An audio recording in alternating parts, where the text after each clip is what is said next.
so much for asking. So this is Manisha Agre, and we all know you. Of course, everyone here knows you, and there's no question. There's no formal introduction required, but I'm very sure people are really excited to be talking to the best bowlers ever in the one day cricket, sorry, and one of the most successful bowlers with 310 wickets in 76 matches, and also known for having the best strike rates in the history. So, guys, what do you say? What do you all say? What do you all say about Brett? Let us know here. What do you all want to talk to Brett about? Great to see you. Yes, we are all great to see you. Yes, absolutely, he's a god, he's a legend. Yes, killer bouncers, fastest boss we have. He is a dead bowler on cloud nine. And let us know, show us your love. Let us know how you feel about being here in the session. Thank you for those kind words. So, we all know that, of course, you have been to India, and your visits to India are not just curtailed to cricket, the field of cricket, but various other fields too. And today I am so excited to be talking to you about and exploring all the other fields that you have been into in India. I would also like to ask you, like, do you have any idea about like the IELTS examination and how the students here or anywhere else in the world they appear for the test? Yeah, look, firstly, great to see everyone, and thank you for those lovely comments I saw on the chat line there. Yeah, look, it's obviously fantastic what Leap Scholar are doing. You know, they're giving so many, young adults the opportunity to study all over the world. I can see behind you there the beautiful, Opera House and Statue of Liberty. You got the UK Big Ben there as well. So yes, absolutely. Yeah. That's where we want the students to be. Exactly. And that's what life's about, having the opportunity to go over to different parts of the world and to study. We welcome everyone to come to Australia. So it's, yeah, I'm really pleased with the way that everything has panned out. So it's just fantastic. Wonderful. So the IELTS examinations, I would like to give you a brief here. See, the IELTS examination, they have the listening, speaking, reading, and writing different tests, because we are not native speakers. So we have to write the test. The students here have to write the test, considering there are 4 areas. However, we are going to discuss the 2, speaking and the listening ones today. This situation today here is similar to an IELTS test, because the test taker doesn't know who the examiner is, and the examiner does not know much about or does not know anything about who the test taker is. So there's a similar situation here. I would like to say that, of course, we all know you so much, but I, not being a cricket enthusiast, do not know anything on that field. So this becomes an ideal setting for a speaking test where I would like to know more. In fact, more than excited and elated, I'm more curious to know a lot about the field, your experience in India, and of course with cricket and at the IPLs. And we have many other people or our audience who would like to discuss a lot of things with you. But I am in the ideal situation, but I have no idea. So that will make me more curious to know about you here. Well, firstly, aramse, okay? Oh, wow. Absolutely. Thank you so much. Take a deep breath. It's all, my journey to India happened way back in 1994 for the first time. And I fell in love with the country back then, the people, the culture, the food, the music, the colorful clothing. It's just a wonderful place to visit. So that's where I guess my love and passion grew for India, and it's getting stronger and stronger every single year. So I love it. Absolutely. We have seen you in many various other roles as well in India, having your stint in, I think, music and singing, music, and many others. I would like to ask you, okay, so welcome once again to the session, and I would definitely like to ask you a couple of questions here. Sure. So, of course, Indians love Brett Lee, and I'm sure you also reciprocate the feeling with the Indians. So I want to know, what's the first thing that comes to your mind when you hear about India? Probably the love and the passion that you get from when you not only when you go to India, but when you meet Indian people, you know, the warmth that you get, the understanding of hospitality, friendship, kindness. That's the feelings that I get when I go and when I meet Indian people. So it's just been an incredible journey. But yeah, it's every time I had the pleasure to go to India, they've made me feel so special, and I feel so honored, really, really honored. Absolutely. So we have this in Hindi, in Sanskrit, we say that Atithi Devo Bhava, which means uh, the the guest is a god. So we treat a guest like a god over here in India. That I think the only God is obviously the God that you believe in, and from cricket, Sachin Tendulkar. He's the other God. absolutely, absolutely, no question, no qualms about that. So when was okay? You've already told us about your first visit, and of course, you've talked about your hospitality and all. And you've got a lot of good memories playing cricket in India, representing Australia as well as various franchises in the IPL. So, which is your favorite crowd? Um, it's a very tough question, Manisha, because every crowd that you get the chance to play in front of is always very exciting. I think one of the biggest crowds and the most boisterous, the most vocal, would have to be Eden Gardens in KKR. You know, Okay. so when Oh, I've come to KKR, so Eden Gardens in Kolkata, that was an amazing place to play cricket. So the, that's sort of do you incredible. recall? Do you have any memories with that, which you would like to share with us? Yeah, there's plenty of memories. I mean, memories of playing with, you know, former Indian cricketers. You know, Gautam Gambhir was my captain, and we used to play a lot of cricket against him, Australia versus India. But the chance to play alongside those legends of the game, but then also to, after a win, and come down and Shahrukh Khan will come up for a big hug. You know, it's Absolutely. cricket meets Bollywood, and that's what the Indian Premier League is all about. So, uh, how many of you can relate to this feeling again? Because I know most of you are cricket enthusiasts here in our audience. So, how many of you also resonate with what Brett said over here? Did you visit India as a tourist? So, have you ever visited? Okay, we also have a question. Have you ever visited India as a tourist? Because we all know that you come here for the No, games, but not really. Like every time I've come to India, I've either been playing cricket, doing something with my charity, filming for a network, or commentating. So there's always been a reason to come other than just pure, you know, holiday. But I want to come back with the family and just have a holiday with no work. Like I'd love. One thing I did a couple of years ago is that I had the pleasure to come to India, and actually we went all around India, went to six different places throughout India over a period of 4 weeks, and filmed for a TV documentary back home in Australia. And that was a lot of fun. You know, went to Taj Mahal, went up north, went down south, east and west. And it was pretty amazing. There were no cricket bats involved, no cricket balls. It was just, you know, eating some amazing food and meeting some incredible people. right, definitely. So I would definitely want you to come as a tourist, as one of our participants has mentioned, and just relax and enjoy all the beauty, the nature, and of course what you love, the culture, the food, everything. Definitely. Okay, so we would just one quick question on like I'm so curious, so I want to know how and when did you start playing cricket? I started when I was 9 because my big brother, Shane, my older brother, Shane, actually also had the pleasure to play for Australia. He also represented Australia before me. Okay. And brother or sister does, you generally tend to copy or follow. And he was playing cricket, so I thought I'd follow suit. So then I became a cricketer.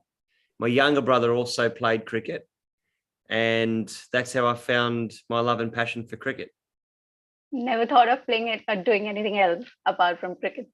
Well, look, I always wanted to be a rock star. That was the number one thing. I wanted to be a singer. But cricket came a lot easier, I think. And cricket, I was better at cricket. Fantastic. So, had you been a like a singer or a musician, how do you think it would be different from playing cricket? Um, it'd be totally different. You'd probably still get the same buzz of being in front of the crowd, but it'd just be a different feeling. So yeah, it's crazy to think how my life's ended up in terms of what I've done with sport. But when I was 9, exactly what I pictured, exactly what happened. So it's incredible. Absolutely. So, I think you manifested what you wanted. Well, true. Yeah. And that's the thing. And that's one thing that I'll say to all the students who are listening in is that never believe you can't achieve something, because you can actually achieve whatever you want to achieve. And don't do it to make someone else happy. Don't do it to prove a point. Don't do it to because you have to do it or you're told to do it. Do it because you actually want to do it. And that's the thing. Absolutely. If you love doing what you do, or find something that you love, and you'll always become better at it. Absolutely. Absolutely. That's the rule to life. So, Yep. you're going to do your best only when you enjoy doing it, not when you're pressured. Exactly. So we have a lot of questions from our audience as well and our Sure. participants, and we would like to take a few questions. So those who would like to ask questions, we would like you to raise your hands, please. And Harika, can we take two participants from our from the people who have raised hands? Yes, we definitely can, ma'am. Just 1 second. Right. So I think first, Can we have Arvind first? Arvind. yes. Yeah.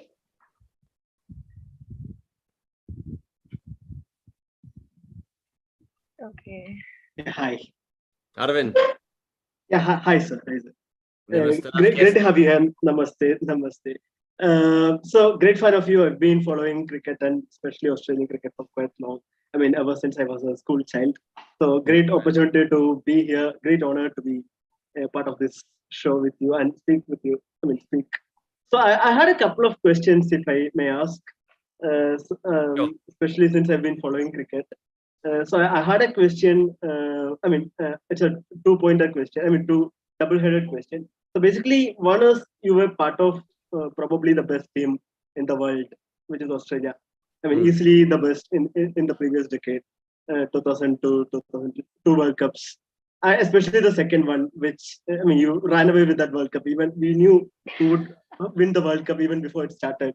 Right, the 2007 one, 2003 you broke all our hearts. I still remember watching the game, you against India, the final against India. So you are part of two World Cups. Winning teams. You're part of the best team in that decade, right? So I just wanted to know the two qualities that a team or a leader should have. One, how was the work culture of a team? What is required for a team to be the best? Other thing is we've seen you've been under two of the best captains in the world, Tivo and Ricky.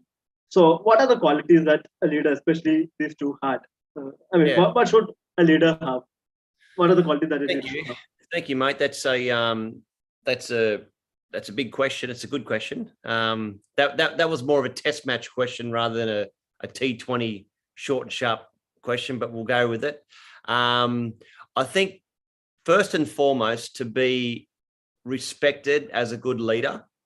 That's one of the qualities where you can't just go to, in front of a group and go, I'm going to be your leader. And that's the way it's going to happen, because the real leaders and the leaders that do very, very well in business and in sport are the ones that are generally chosen by their peers. And they're chosen because they see a quality in them that they believe in. And the quality is, firstly, respect. You have to respect your leader. Now, whether it's your teacher, whether it's your, the person that's going to set the exams, whether it's the lecturer, whether it's the coach of the team, or in my case, the captain, you have to respect that person. But you also, that leader has to earn that respect as well. So you have to lead from the front. So the great thing that we had with the Australian cricket team is that we had each other's back, no matter what situation. no matter what happened, we always knew that we had each other's backs. And that's a great quality to have, because I've also played in teams where it hasn't felt that way. And you can see the fractures that are in the setup. The greatest feeling in the world, apart from your family and your friends, from a commercial point of view, in terms of a business, and certainly from a learning and from a sport point of view, because they're all very, very similar. When the team gels together, when everyone knows their role, it's like everyone just fits in perfectly. There's no fractions. There's no, it's almost like sometimes you get two magnets and you turn the magnets around and they can't get close to each other. The best teams I've been in is the captain has always had the respect of his players, and that's the first thing. You mentioned Steve Waugh and Ricky Ponting, two great leaders, but it's challenging each other, push each other. Don't also be afraid to call someone out if they're not doing the right thing, because even if we've got young guys in the team coming through, I want those young guys to tell me, maybe try this, maybe try that, because when you get to a certain age, you don't know everything, and we can learn so much of the youth coming through. And also, when you're a youth or when you're a young person starting out, don't assume that you know everything either. So listen to your peers as well. So if everyone listens to each other, you take a bit of that, you take a bit of this, you take a bit of that, you take a bit of that, and use what you believe will help you as a person, then you're on the right track. Thank you so much. Great honor talking to you. Maria, sab theek hai. Dhanyavad. Sab theek hai. Thank you so much. Thank you, Arvind, for being here. Yes. Next yeah, we can. Yes, yeah, ma'am. yeah. Whom are we taking next? I think Nirmal is there. Hey, Nirmal. Yes. Hi, Brett. It's such a privilege to connect you in this platform. I have been such a big fan of yours. I consider 2003 Australian team as one of the best teams ever, because that team beat us in the finals of 2003 to such a heartbreak. But still, I love the team so much, and I'm a big fan of Adam Gilchrist also, and Glenn McGrath and you also. The best pace attack. I still watch your videos on YouTube, basically. So I have a question. During 2003 time, Ganguly was the captain of India, and Indian team, I think that time there was a notion that only Indian team could beat Australia. That kind of a thing was there. So, and the commentators repeatedly used to say, when I used to watch the game as a school kid, cricket is a game of glorious uncertainties. So I believe the game requires a lot of mental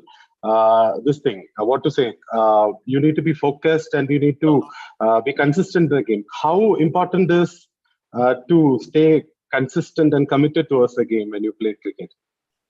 Well, I've always said, I reckon when I first started playing for Australia, it was 80% ability and 20% mental strength.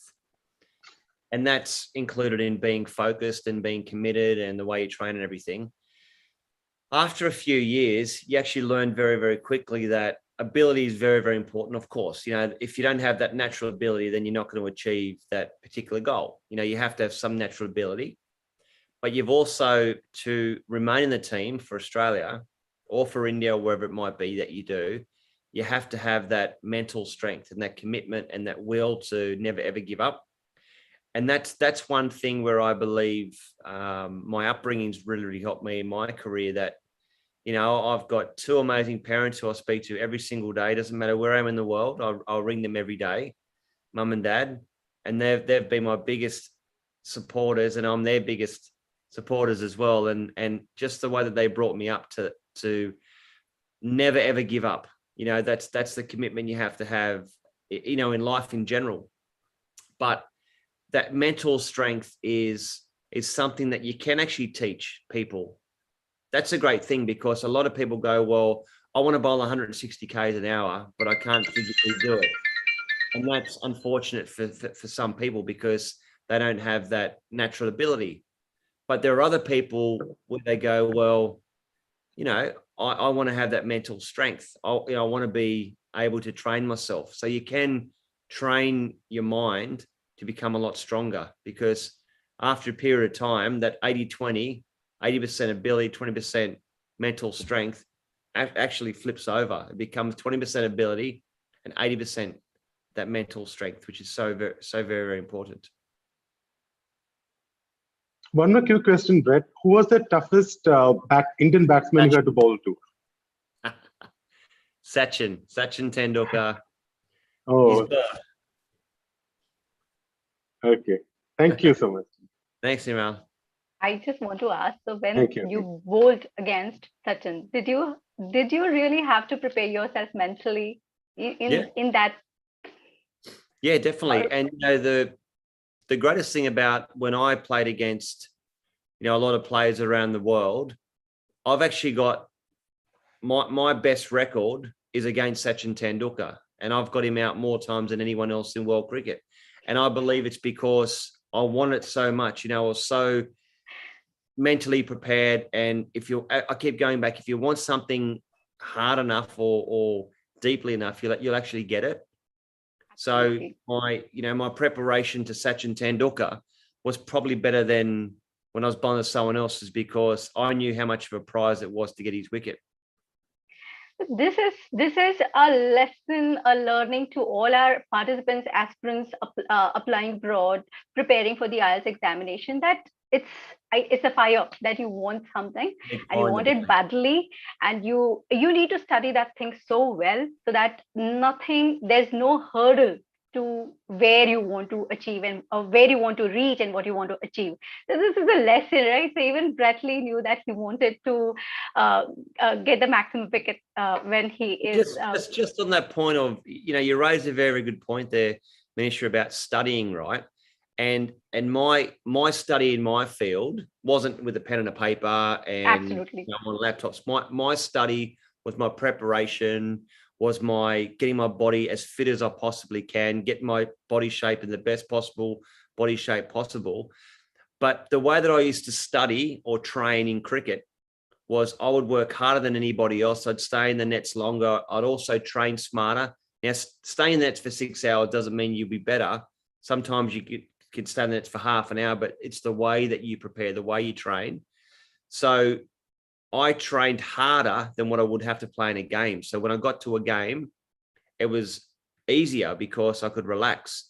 So my point is that for the young, you know, adults listening in, if you study and your preparation is the best that you can possibly get, when you go into your exam, when you go into that final opportunity to try to get those marks, you should be able to relax, knowing that you've done all the hard work, and then it's up to you to go. And if you walk out of that exam going, you know what, I tried my hardest. If you get 80% and you try your absolute hardest, then you're a winner. If you get 20%, but you've tried and studied your absolute backside off, you've tried your hardest, then you are a winner. And that's the way. And there's been plenty of times where I've gone to a game and I've trained so hard, my preparation was perfect, and I still lost, or I still bowled badly, or I missed that opportunity. But that's life. And then you got to get up and do it again and again and again. Correct. So it's all about doing your best, preparing your best. Guys, you all have everything with you. Leap Scholar doesn't leave any chance to give the best content, the best classes, the best material to you. So you have the same lesson over here, that you just need to prepare your best now. Niharika would like to take up one more question, one more person who would like to. I think we have Rishabh here. We have Karthik up next. So Karthik AP, you can unmute and speak. Hello, Brett. How are you? Karthik, good buddy. How are you, mate? I'm good. And firstly, a big fan of Cricket Australia. And you know, when Australia scores below par in ODIs, what we will think is, yeah, we have Brett Lee and Glenn McGrath in the house. Let's see what we can do in the second innings. So it's been a great honor to meet you in this. So the one thing that I have to ask you is about your comebacks after multiple career-threatening injuries that you had in your careers, and particularly which happened during 2011 World Cup, in which it was very uncertain that whether Brett Lee would play the tournament or not, because you were dealing with that elbow injuries. So how you have managed to keep yourself, keep your fitness level above par during your long career, I would say, and how you managed to keep yourself focused during the rehab period? Mate, well, great question. Maybe I might get you a job at Star Sports or Fox Sports back in Australia, mate. You know, you sound as if you know your stuff. But look, it's probably an easy question to answer, because the thing with me is that from the age of 16, I always played with some pain or some injury throughout my whole career. And if you ask all of the players, particularly the fast bowlers, batsmen might be a little bit different, but particularly the fast bowlers, they're generally carrying a niggle or an injury some way. You know, they've either got a sore back or they've got a hamstring issue, tightness, whatever it might be. Now, when I was 16, I broke my lower back and I had to go to the doctor, and my doctor, who was a fantastic doctor, an Indian Australian doctor, actually. And I've actually seen him recently. He's a terrific fella. And he said to me, he goes, you know, you've broken your lower back. Maybe try something other than cricket. Maybe, you know, try something that's not going to have you running in so fast and twisting and turning, because it's going to hurt your back, and your back's always going to be sore, and you never be able to play it, blah, blah, blah. And I said, thank you, doctor, for your kind words. And I appreciate you giving me your advice, but I am going to play cricket and I am going to play for Australia one day. And when I do, I'll get you 2 tickets. And I actually got him 2 tickets to my first test match. And it was against India. So he was pumped. He was so happy. But my point of the story is that throughout my whole career, there were times where I broke my back twice. I've had 6 ankle operations. I've broken my elbow twice. I've had a slap lesion in my shoulder, bulging discs in my neck. I've had, you know, my hip bone grounded out of fresh bone and put in my elbow, because, you know, all these things that happen as a sports person. But my mindset was that after I'd done the rehab and done all the preparation to get back out in the field, that little person on your shoulder, that little voice in the back of your head would go, it's going to hurt. You're not going to be as good as you were. What if you fail? What are the press going to say? Sachin Tendulkar's going to hit you for 6. You know, all these things that go in your mind that is normal to happen as an adult. I had to find a way to squash all that stuff out. I had to find a way to get rid of it. And what I used to do, the best way was, I had a thing called this emotional wave. So when you're bowling the quickest, I'm bowling 161 Ks. I'm excited, but I'm the best in the world. Or when I've been dropped from the Australian cricket team, or I've broken my back for the second time, I'm not the worst in the world. So I would compress that emotion, make it real tight. So instead of the waves being highest of high, lowest of lows, highest of high, as you do throughout your career and through life, you make them little waves. And that way you can actually find a way to deal with the emotions that are happening either on the field or off the field or wherever it might be. And that was the way I got through it. So I kept things nice and tight. And at the end of the day, you just got to back yourself. And I'd be thinking, after at the top of my mark, I haven't bowled in 8 months, playing for Australia again. And I'd tell myself, I just got 5 wickets yesterday. I'm feeling great. Let's go. It's got tricky. It's obviously not easy to bowl above 140 Ks throughout a long career. So it was nice to know how you got through all those stuff. So thank you so much for answering this. And I also like a lot of praying as well before I bowl. Thank you. Thank you, Karthik. Take care. Yeah. Thanks, buddy. Thank you, Karthik. Thank you for being here. Okay. Rishabh, shall we quickly take Rishabh? Because we are, I think we are waiting for an interesting game that we want to play with the students. And then again, it's going to be very interesting for Brett as well. I want to take up Rishabh. Let's ask Rishabh and then we'll move to the game. Okay. Hi, Brett. How are you? Hey, Rishabh. How are you, mate? Yeah, but I'm really fine. Brett, firstly, I'm like many other people. I'm one of the biggest fans. I've seen you play throughout the IPL. Though I was very young, I was like 10 or 11 years old when I watched you playing. Oh, really? And it feels like a dream that I'm seriously talking to you right now. You don't happen to be a left-handed batsman and keeper, do you?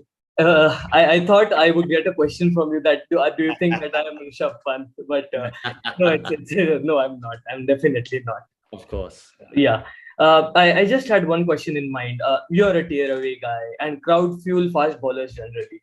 What role does a crowd chanting for your team has on the fast bowlers' performance? Look, it can have a positive effect, or it can have a negative effect sometimes, and that comes down to the person's ego, the person's personality, how they're feeling on that particular day. But I always loved it. I always loved the crowd. Whether they were booing me or cheering me or whatever it might be, I used to find that energy to try to find a way to dwell on that energy and actually embrace that energy.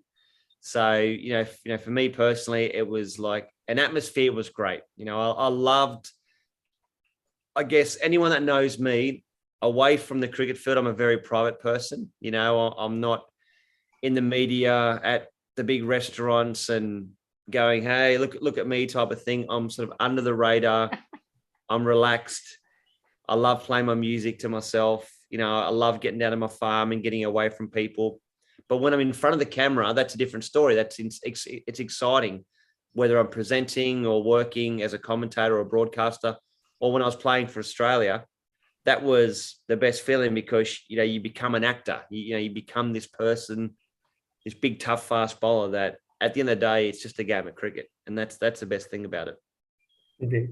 So I think you do believe that empty stands take away the home advantage, which was so big in all cricket bilateral series because of pandemic. Yeah, of course. And look, no one wants to see anyone go through these terrible times, as what we've seen the last 2.5 years.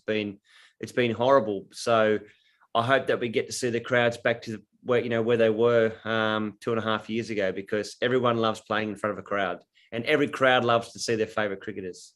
Definitely. Thank you so Right. much, Brett, for answering my question. So guys, problem. thank you, Karthik. I just wanted to say that this was an experience for all the people here, for all our test takers here, that when you're in the speaking test, you have a question being thrown to you and how you handle the question. Now here you got to learn something from a native's perspective, that how a native would handle these questions. So I believe that there was a lot of insight, the length of the answers. What we talk about in the classes is there should be length in your answers, there should be vocabulary in your answer, you should relate with your personal experiences, you should be able to answer with the best of your ability. And of course, natives never have to take this test, fortunately, but like we non-natives do have to discuss all of these, and students, we have to tell them everything about what language is to be like, or how your answer should be when you are in the speaking test.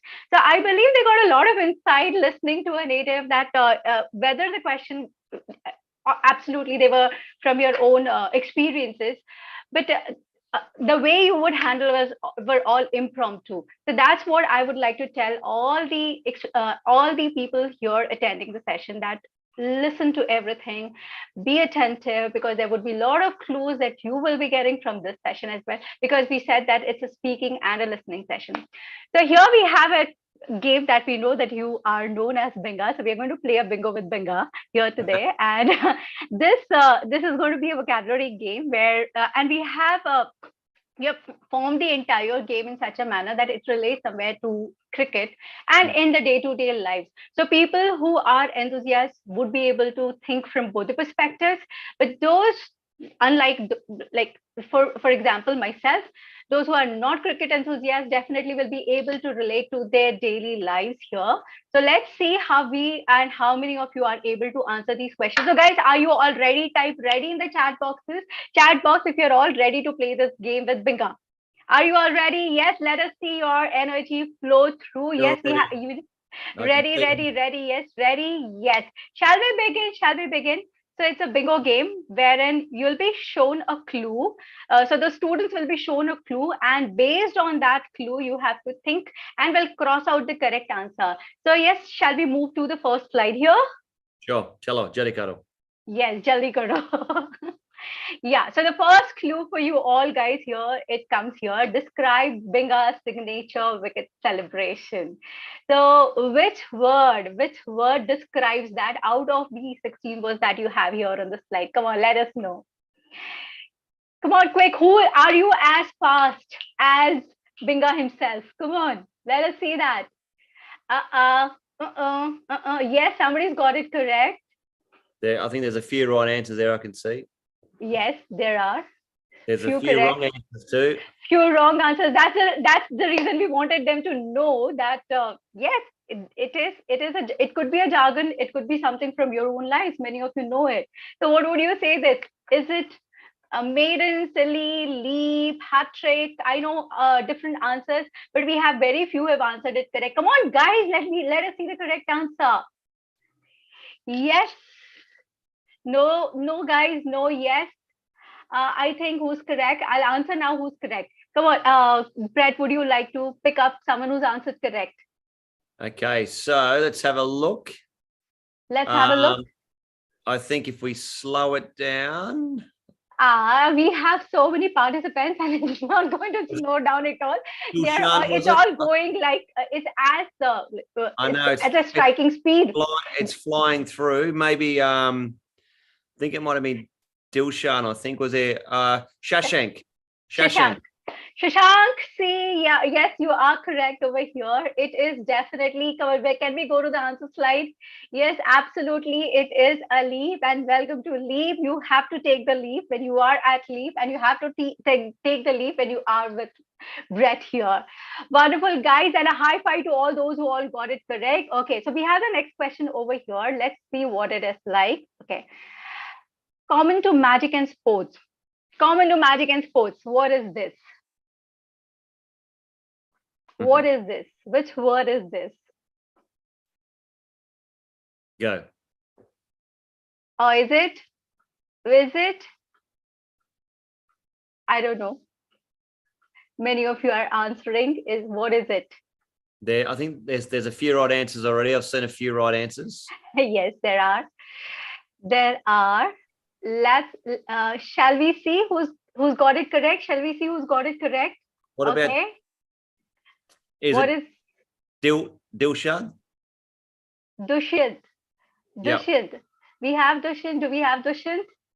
Dushyant, how many of you have answered hat trick? Come on. How many of you have answered hat trick? Absolutely correct. Absolutely correct. So you're all going great. So all those who are not getting it, yes, this is a time for you to learn these simple words. Leap. You know what leap is? Now, I think everyone is aware of what leap is. And hat trick. Hat trick, how would you all define hat trick? Not just in magic and, of course, but how in hat trick? How in hat trick? How in sports? I'm so sorry. How in sports would you describe hat trick? Taking 3 wickets. Anuja says taking 3 wickets, winning 3 times in a row. Absolutely. 3 continuously consecutive wickets, 3 times victory, 3 in a row. Correct. Absolutely fantastic, guys. You're all going great. So shall we go to the next question that we have here? The next one here is number 3. And what's in store for you all? That is simple. A men's formal wear or an accessory. Men's formal wear or an accessory. I think the first question was challenging for most of them, but the second was not, and the third definitely is not.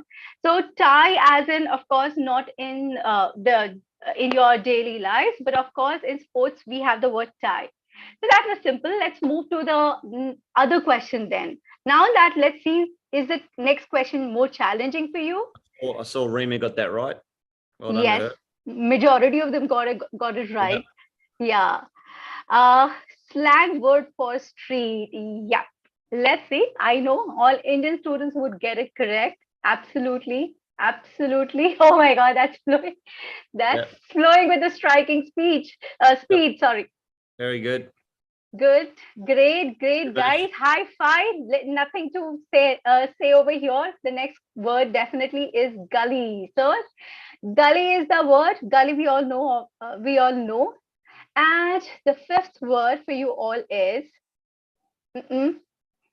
making a serious request. Making a serious request.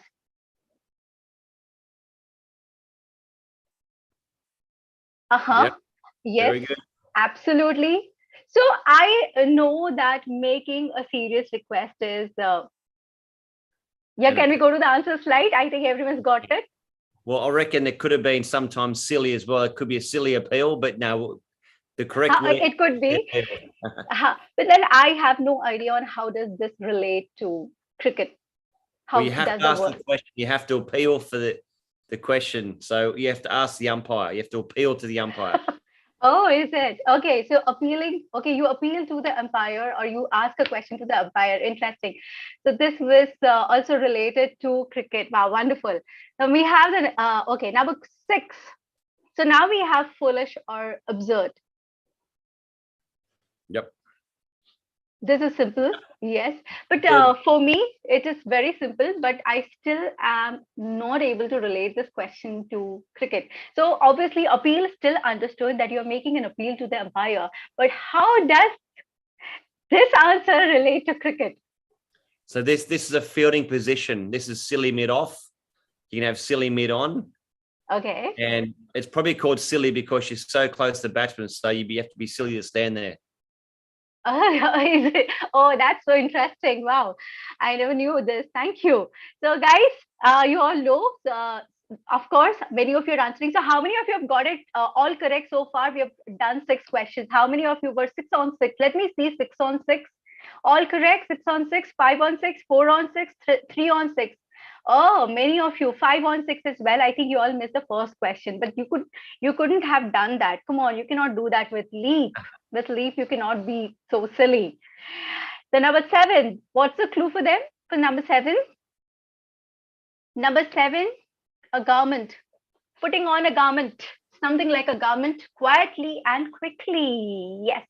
Quietly and quickly. How do you put on something? Come on. Yes, yes, yes. Oh, here I'm getting a few different answers. Well, this could have 2 answers actually. Yes. Okay. Is it? I know about one answer here. I reckon you have to go with, shall we say it? Yes, absolutely. Shall we? Slip, I reckon. Here it is. Absolutely. It is slip. Yeah. Many of it is slipping. When you are slipping into something quietly. So I think I can guess this word in sports as well. And the term with cricket is that when you field in the slips, you field next to the keeper. So that's where the word slip comes from. Wow. Oh, cool. So okay, this is very nice. Ice cream fans will ask for me. Yeah, they've got it. They've got it. Yes, absolutely. Nailed it, guys. Nailed it. You just nailed it. Absolutely. It is scoop. And scoop as in cricketers. I think is it the position? It's the shot they play. It looks like they're using a spoon, so they're scooping the ball over their head. Oh, okay. So scooping. Okay, it's just like taking a scoop out of the ice cream bowl. Yeah. Right. Oh, wonderful. Right. So for me, all of this is new because I have no clue about it. Cricket. Dilshan is famous for his scoop shot. Okay, Evel, somebody's saying Dilshan is famous for his scoop shots. Is it? Wow. So wonderful. Evil Riches. That's a name. Interesting, guys. Okay, so we have done all 8 on I think we did 8 questions, all 8 on 8. So so when you're playing a bingo game, either you are doing horizontal lines or you're doing the vertical line. So here we have done one horizontal and a vertical line as well. So that was a great game. Did you all enjoy it? Did you all enjoy playing this game? Just let us know. Was it fun? Was it fun? Type fun in your chat box. Right? So do you want some more? Because we have a lot of other things coming up. We are going to ask a couple of questions again, and then we are going to play one more game, which is going to be a listening game for all the students. I'm sure they're going to love that game as well. So can we have Niharika? Can we have 2 more people here from our audience? So we have already spoken to a few of them. Yes. Great fans. So who's coming next? We can have Anushka next. Hey, Anushka. Oh. Hi, Brad. How are you? Hello, Anushka. How are you? I'm good. Thank you. So, Brad, I volunteer with organizations and NGOs like the YWCA and Global Concerns India. I'm really fascinated with the work, the philanthropic work you've been doing, especially in our country. Could you tell us a little bit about the activities and the future of your organizations here? Yeah, very good question, and lovely to meet you. Yeah, look, I've been very, very lucky with growing up, I mentioned before, with two beautiful parents and two amazing brothers, and I've had a normal life. I can see, I can hear, but not everyone in the world has got those opportunities. And I've also believed that in a position to do and allowed to be able to do things that can help people, that's the best thing in life. That's where it actually makes you feel very special. Now, some people use, I guess, their fame or their privileged opportunity to get other things in life, like to get a good seat at a restaurant or to do something, and that's all well and good, but I try and use it in a positive way, and that's to help people. So what we're doing is young boys and girls that are suffering from cancer, and they're in hospitals, and their parents are up on the farms. They can't come down because they have to work the farm, and it's too expensive to stay in the hospitals with them. So we provide the parents and also the children with the opportunity to learn music therapy. And an hour a day, it's amazing what an hour a day with bashing on some drums and playing guitar and singing can actually do to lift your spirits. Yeah. So there's been a lot of different medical theorists that say that music therapy actually works because it makes you feel good, and it's that placebo effect, and it can actually heal things. So it's getting people away from their normal life where they're struggling just for an hour a day. That takes them to their beautiful, happy place for an hour a day, and just gives them the confidence to get through the rest of the day, which could be quite tough for them. That's great, Brett. That's great to hear that you've been helping so many people, experience different things and things that, they otherwise would not have an opportunity to experience. Thank you. Thank you for sharing with us with what you're doing. Thanks, Anushka. Thank you, Anushka. And thank you, Anushka. I think many people would not know about this philanthropic side of Brett.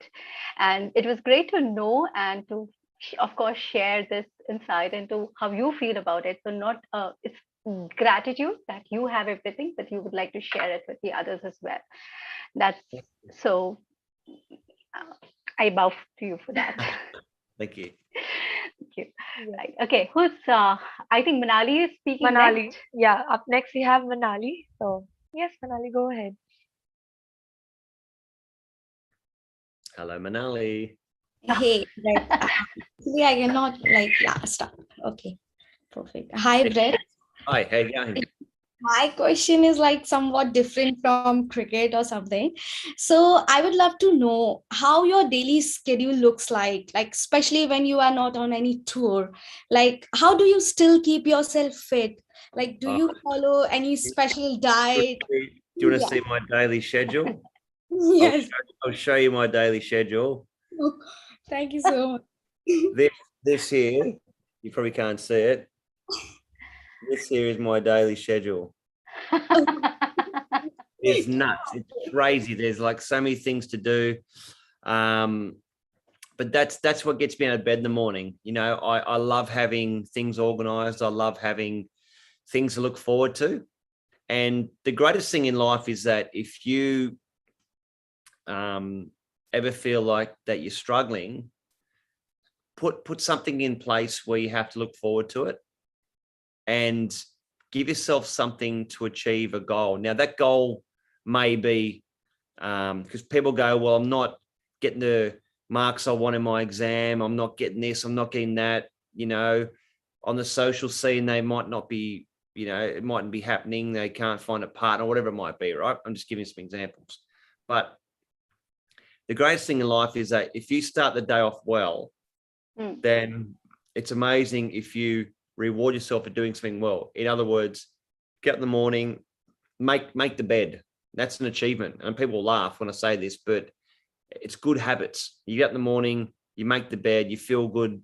You leave the room tidy. It's real good learning things, blocks in place. So then all of a sudden you get up and you're feeling good about yourself. You write down some things in the morning, 5 goals that you want to achieve. And by the time you get to bed at night, you've ticked off those 5 things. You've achieved something for the day. So you haven't just woken up and just gone, oh, today there's nothing really to do. Or my day looks horrible because I have all these things in place. It's too much work. Break them down. Break down those little barriers break down and just keep things very simple. If I look at a test match, I go, oh my gosh, I got 5 days of work ahead of me, 6 hours a day for 5 days. I can't last bowling for 5 days for 6 hours a day. My body will break. But if I break it down to little sessions, so if I look at a 2-hour session and go, right, in this session, I have to bowl 6 overs. Rather than thinking about bowling 60 overs for the game, if I bowl 6 overs in this session, achieve that goal, reset, and then go again. And I find that's always the best way to deal with things. So I'm very busy, but I always make time, always make sure, I should say, that you have some you time. Now, whether it's 10 minutes, whether it's half an hour where you can go to the gym, or whether you do some sit-ups, or whether you play some guitar, whether you might read a book, you need a little bit of you time in the day. Definitely, I would love to follow all these tips that you just given. Thank you so I'm still learning. I'm still learning too. So everyone's learning. much. Thank you so Everyone's learning, and I think this is also another is key skill that our students have to understand: time management for everything in their life. So when they complain that, ma'am, I'm working, I am not able to spend enough time in my studies, and I do this, and I have college, and I cannot spend enough time studying, preparing. I do attend the sessions. I couldn't attend the session. Can I do it tomorrow? Can I do it the day after? So I think this is for everyone, that if you want to achieve something in your life, you also need to manage your time. So you have to do it. There's no substitute to not doing it. Right. Thank you, Manali. Thank you so much. Thanks, Manali. Have a great day. Thank you. Same to you. Yes. Up next we have Rohit. Hi, Rohit. Hi guys. Hi Brett. How are Hey, you? Rod. How are you, buddy? Yeah, not too bad. Not too bad. So I guess my question was, I've been playing county crickets from a young age, and I've heard the coaches say, like, quite often there's a fine line between, say, a good prem cricketer and a good first class cricketer. Yep. And I guess that could also be applicable to a good first class cricketer and a good international player. Yep. So I was just wondering, what can I do to push myself into the bracket of not just like a good prem player, but like try and push into that first class bracket and maybe even take it further? And what can I implement into my training to actually push myself into that bracket? Yeah, okay, great question, mate. I won't talk about the Ashes because I know that might not make you happy. Although I do believe that England had the side out in Australia that they could have won, but they didn't use the right players. But that's for another conversation. Look, I think find out what other players have done to be successful. So when you know the most successful people in the world, they don't just wake up in the morning and they become successful. You have to be okay with failing. Now, people are scared of failing because they go, well, I don't want to fail. I've failed so many times trying new things, but as long as you learn from failing. So what I'm trying to say is get around people that are better at what they're doing than what you are, and learn what they're doing. Watch what they're doing. Are you a batter or a bowler? Batsman. Yeah, and what's you bat in the top 4? Yeah. So I open. And are you finding that you're getting out a certain way, or is there something wrong with your technique, or is it more technique, or is it more up here that you're struggling with? I feel like it's more mental that I'm struggling with. Which is great, because it sounds if you've got the technique to go to the next level, but you're holding yourself back because you're sort of doubting yourself. Yeah. Now you got to get rid of that doubt. First and foremost, you got to back yourself. So there's a difference between being too arrogant and undervaluing yourself. I think there's that beautiful line of being confident without being cocky. Yeah. So when what makes you happy? So when you've batted the best you've batted, I promise you, I can tell you, I know how you felt. You walked out to bat, you owned it, you hit the first ball for 4. You're on today. I feel good. My training's been great. I've got good preparation. I'm on today. I reckon that's when you bat your best, right? When you back yourself. Yeah. And if the spinner's bowling, you're not worried about dancing down the pitch and get stumped. You're worrying about you use your feet. You see the ball, you hit the ball. Yeah. The only thing that can get you out is that little red or white ball or pink ball, depending on what format you're playing. That's the only thing. But what normally gets you out is your brain, because you overcomplicate things. So the best way to fix that is to train the way that you want to play. So the reason why I love Tom is because my son's 15 and he's going through the exact same thing. He wants to go to the next level. He's a very, very good cricketer, but there's times where he doesn't back himself. Now, he's got all the talent in the world, but you got to get that mental strength right. Yeah. So there are some really, really good books that you can read in order to get that self-confidence. There are a lot of different things and techniques you can do, and just chat to a lot of people that have played the game. Now, you are going to get ducks. You know, you got to nick first ball off, and that happens, mate. But I'd rather nick first ball off being confident rather than just poking at the ball and getting out. So next time you go out to bat, make sure your preparation's good. Back your technique and back yourself. And I reckon if you're sharp, you know, get off strike, get down the other end, take the quick singles.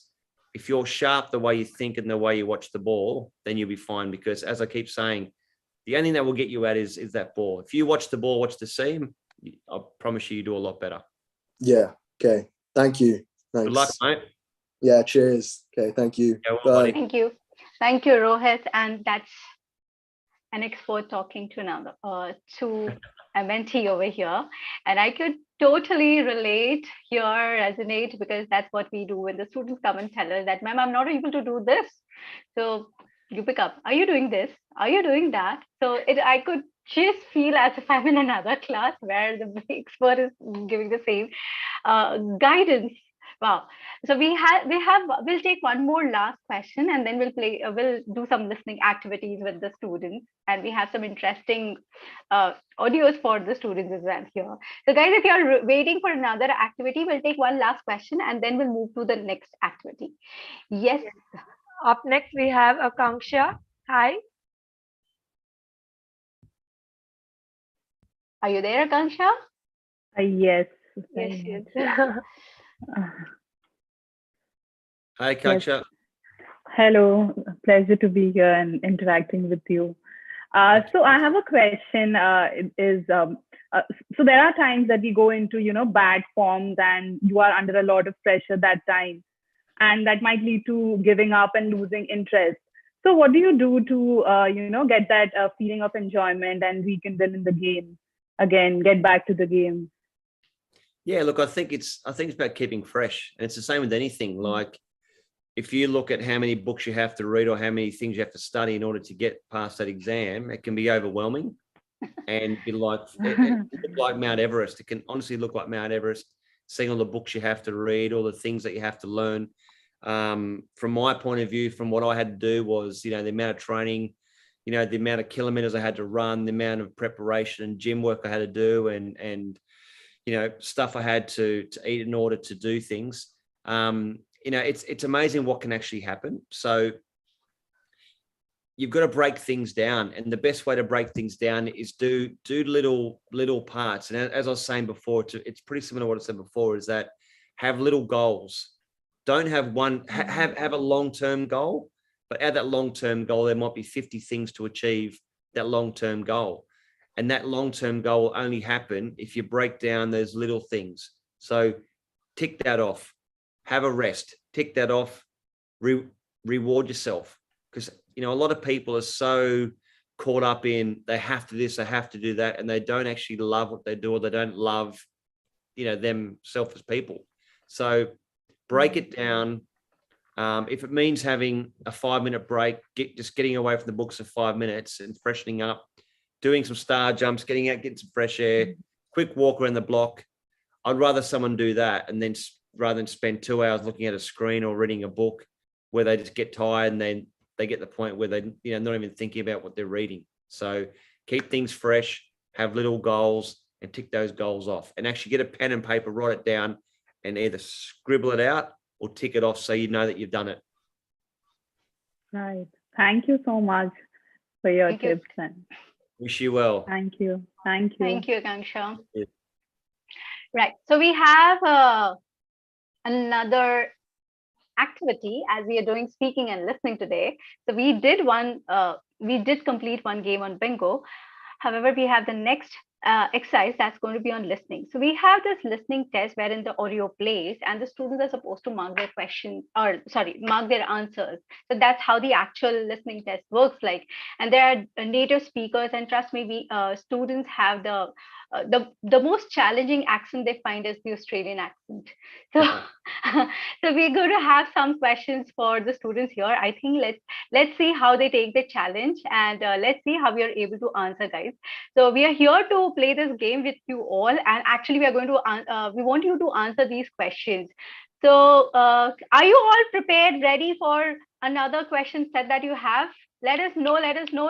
Yes, yes, yes, yes. Ready? So you already, some of them already started answering without the without the audio. Can we have the audio, please?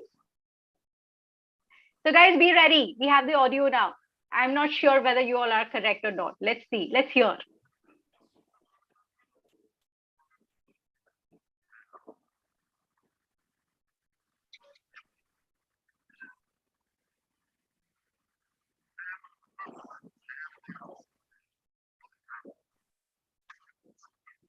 I don't think they can hear.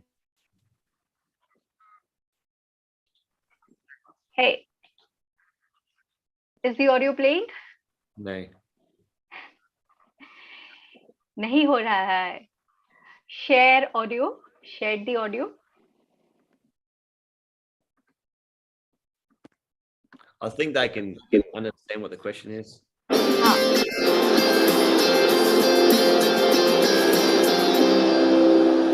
When it comes to pushing the boundaries, few have done it better than Brett Lee.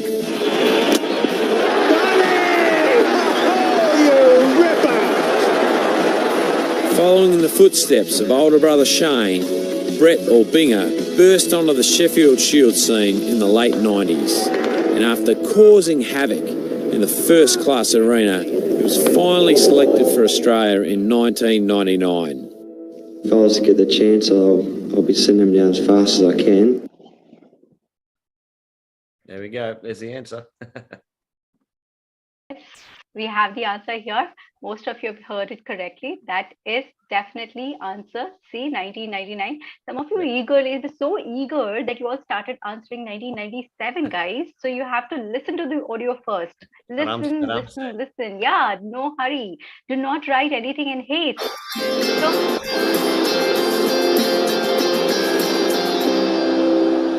When it comes to pushing the boundaries, few have done it better than Brett Lee.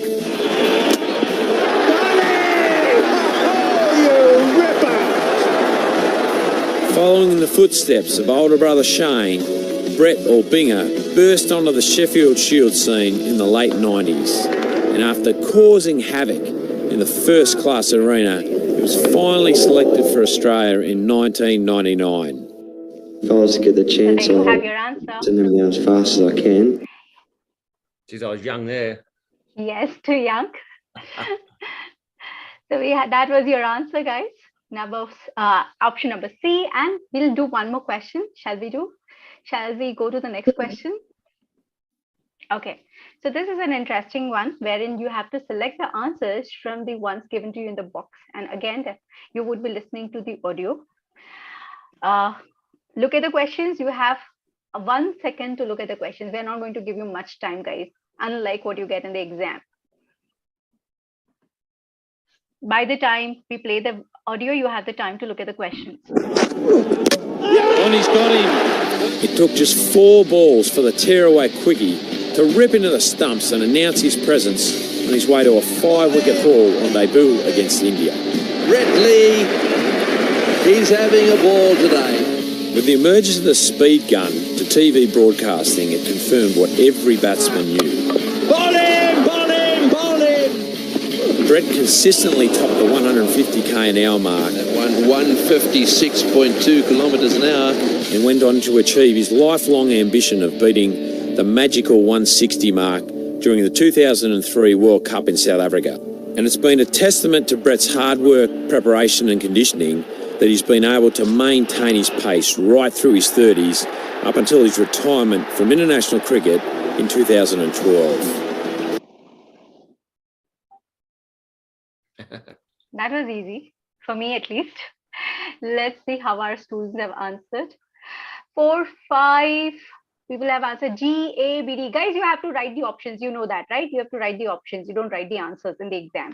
So what are your options like? Which is the first one? What is the first, what is the answer to question number 2?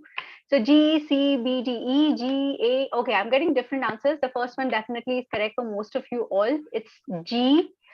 But what about the rest? Can we see the answers so that they can check what they heard and what they listened for and what they've answered? Is that correct? It's G, 4. Next is 5. That's C. So it's G and C. Then it's 4, 150. 150 is D. So it's G, C, D. It's G, C, D, guys. G, C. G, C. No, sorry. I'm sorry. That's my bad. G, C, B. And after that, we have D. So G, C, B, D. And lastly, it is E.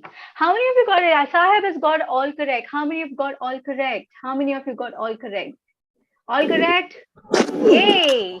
And he's got him. It took just 4 balls for the tearaway quickie to rip into the stumps and announce his presence on his way to a 5-wicket haul on debut against India. Brett Lee, he's having a ball today. With the emergence of the speed gun to TV broadcasting, it confirmed what every batsman knew. Ball him, ball him, ball him. Brett consistently topped the 150k an hour mark. That one 156.2 kilometres an hour. And went on to achieve his lifelong ambition of beating the magical 160 mark during the 2003 World Cup in South Africa. And it's been a testament to Brett's hard work, preparation and conditioning that he's been able to maintain his pace right through his 30s up until his retirement from international cricket in 2012. How many of you? Okay. How many of you got it correct? How many of you got it correct? Any memories? Okay. Of course, we're going to take a few questions. Thank you, guys. That was amazing. I hope you all enjoyed doing this listening question set. Did you all? Did you all? How many of you got all the questions, all the answers correct? How many of you got all the answers correct? A few. Many of you. Yeah. Only one? One. Who was that? 4 on 6. Praveen, well done. Harshit. Wonderful. Excellent. Raj Lakshmi, wonderful. Prashant, good job. Okay. Ladi, wonderful. Ladi, Anudeep, 6 on 6. Wow, Anudeep from my class. Geet, 4 on 6. 5 on 6. 5 on 6. Dilshad. Excellent, guys. So you all have been doing great. So you all think this accent is difficult, but I don't think that's so difficult. You all can manage it. It's really easy, simple, and easy to go. So, Brett, we had a wonderful session with you, and that was really nice being with you here on the dais, I would say, and interacting, getting to know more about you, getting to know more about cricket as well. For me, that was something that I never did over my entire life, but then absolutely it was fun knowing a lot from the students as well as you. Would you like to share a few words with our students? Yeah, thank you, Manish, and thank you to all the students. It was a very enjoyable afternoon for me, and I look forward to chatting to everyone again shortly. But I guess my parting words are just try and be the best version of you. In other words, what you can do in behind the scenes to study harder, to train harder, to get that mental strength a lot tougher and better. Just become the best version of you. Don't try and be somebody else, because everyone's different. And that's the greatest thing about life is that everyone's different. We've got different color hair, different color skin, different color eyes. That's beautiful. And that's the way life should be. Don't try and be someone else. Just be the best version of you. And if you enjoy what you're doing and you're passionate and you respect what you're doing, I bet you'll become a lot better at it. So it's been a wonderful afternoon. So thank you. Thank you. That was so inspiring and motivating as well. I hope the students have taken a lot.